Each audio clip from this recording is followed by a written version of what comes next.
In the summer of 1929, New York shimmered with confidence. Skyscrapers rose like monuments to prosperity, fortunes multiplied overnight, and newspapers promised a future with no limits.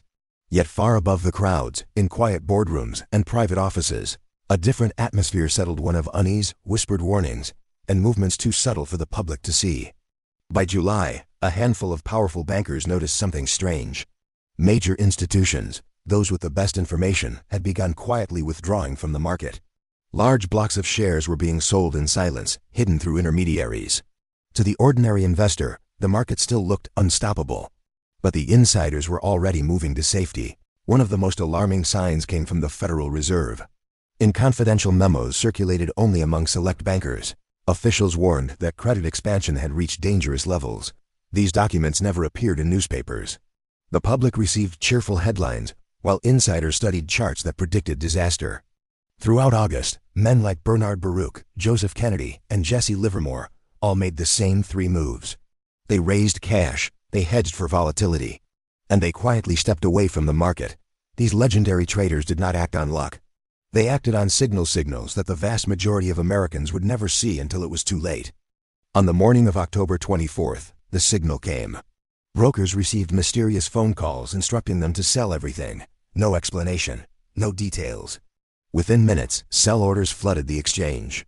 The market, built on hope and borrowed money, began to unravel. Panic spiraled as prices collapsed faster than anyone had imagined possible.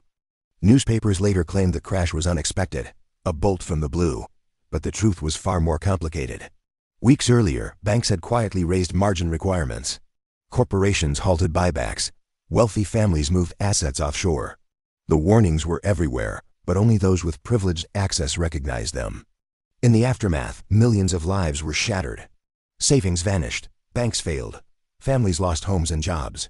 Yet the insiders, the ones who saw the signals, emerged wealthier than ever. Joseph Kennedy famously multiplied his fortune, later saying, "Only a fool waits for the market to tell him what is coming." The most unsettling question remains: who gave the insiders the signal?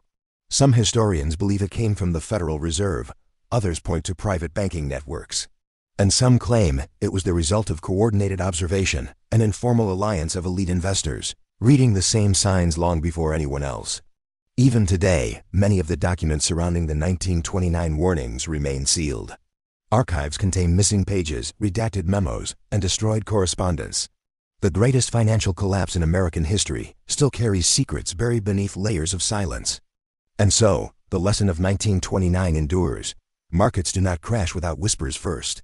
The signals are always there, but they rarely reach the people who need them most.